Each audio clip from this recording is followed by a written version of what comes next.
Amagqiyazana aseGqeberha. Andiyazi laa nto yabo ingathi yayi. Yeah, Kenantombazana Ndini. How is it already the end of my favorite new girlies on the screen? It feels like just yesterday that word was doing the round, Ukuti, there's now going to be a Real Housewives of Gqeberha. And then the joke turned out to be no joke at all, when One Magic dropped the promo teasing sparkling things to come as the first ever season of RHOGQ. The show premiered on Friday, 3 February, and launched us into the world of Gqeberha's most glamorous queens of reality. It also added to the growing list of African franchises, including Real Housewives of Durban, Real Housewives of Johannesburg, Real Housewives of Lagos, Real Housewives of Cape Town and Nairobi, and Real Housewives from Pretoria, and most recently, the Real Housewives of Abuja. And on Friday, May 5th, the show wraps up its first season with a reunion special hosted by media personality Mablerh. Hope I said that name right. While we get ready to dive into what should be a heated reunion, considering the girlies went through the season reading each other for filth, it's time to look back at the season that was and decide if Abogoja should come back for another season at all. Stick around until the end of the video for the season review, and if you are new around these parts, be sure to hit the like button, spill some tea in the comments, and subscribe.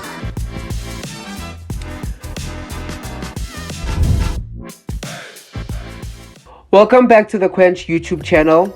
Norma, Unati, Liz, Buli, Ash, Viv, and Pam look to settle scores as season 1 of the Real Housewives of Gqeberha wraps up its first season reunion special. And now we are looking back to rate the season that was, with focus on 5 things: storyline, shade, lifestyle, fashion, and drama. I do love the girls, Sana, but we are going to have to call a thing a thing. The most exciting premise about the franchise is that it introduces us to the opulent lives of the upper class in the Eastern Cape. Up until recently, these TV channels have been paying the Eastern Cape dust when it comes to presentation, and that has left many of the stories untold. The show offered us a glimpse into the finer echelons of the city of Gqeberha, formerly known as Port Elizabeth. As with every Housewives franchise, we were also excited to see more than just how the ladies interact with each other at dinner tables. Okay? We'd hoped Gqeberha would allow us to follow the lives of the ladies as they juggled their busy social calendars with families, personal friendships, personal drama, and so much more. However, instead we got a lot more of what the South African reality shows have been giving us lately: dinner party after dinner party. Don't get me wrong, it was all very entertaining. The girls really clocked in, and for the first season, I think they all understood the assignment. That said, we are going to need to see them film more with their families and be more vulnerable about the truth of their personal lives. Liz is the villain of the season, and it's with good reason. See what I did there? Miss Thing kept the girls busy with her reads and often snatched a wig. Give me my wig! You can push it down. Give me my... I mean, that one time she interpreted the fortune teller's readings to mean Ashley's marriage would end in a divorce. I can't with this girl. Then came back later apologizing. Ati, maybe it's because I love my husband. Liz had done what she does. She dropped a bomb on the table and left us all shook. But for me, the arrival of Pam and Viv was a massive shake-up to the cast. The girls came in guns blazing and waited for no grass to grow before they started tearing into the entire group. That one time when Pam said Unati's husband is unrecognizable because he's now very old, I can't. I can't. Get out. Listen, I can't. Some of their tantrums felt a little too soon and sometimes a little too forced. I've been telling Pam so many times through the TV, girl, please sit down first, order a drink. The crew is still setting up the cameras. Akukaqali, let the drama flow, bandla. First of all, our Goja Basemonti have become the first ever girls in the local franchises to travel outside of South Africa. And not only that, they were flown out to Morocco, and that came just days after they lifted up in St. Francis. Now check that.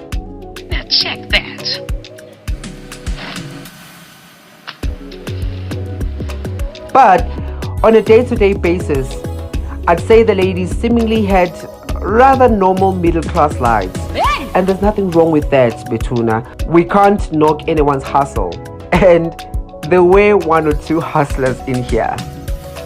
There were one or two hustlers in there, you gotta say it. Wow!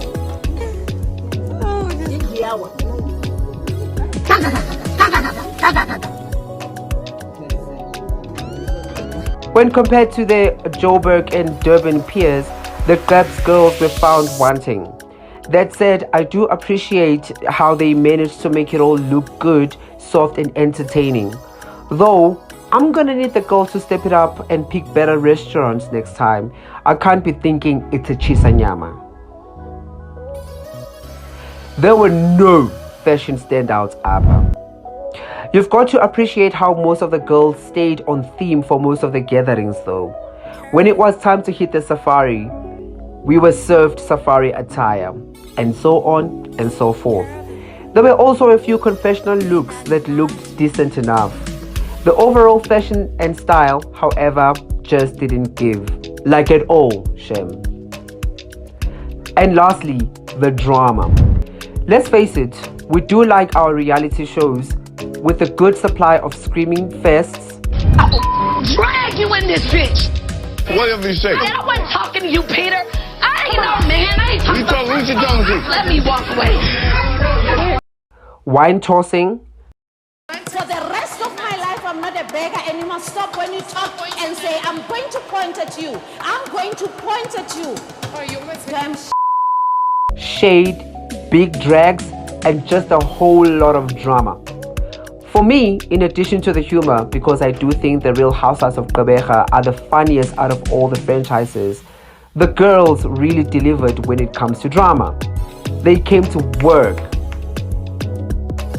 Overall, the Real Housewives of Gqeberha did what they had to, which was to be entertaining, funny, and filled with drama. There were a few dusty moments that could be sorted out by the next season, but I'm here for this franchise. What did you guys think? Clap back in the comments, hit the like button, and if you haven't already, subscribe to the channel. Until next time, ciao.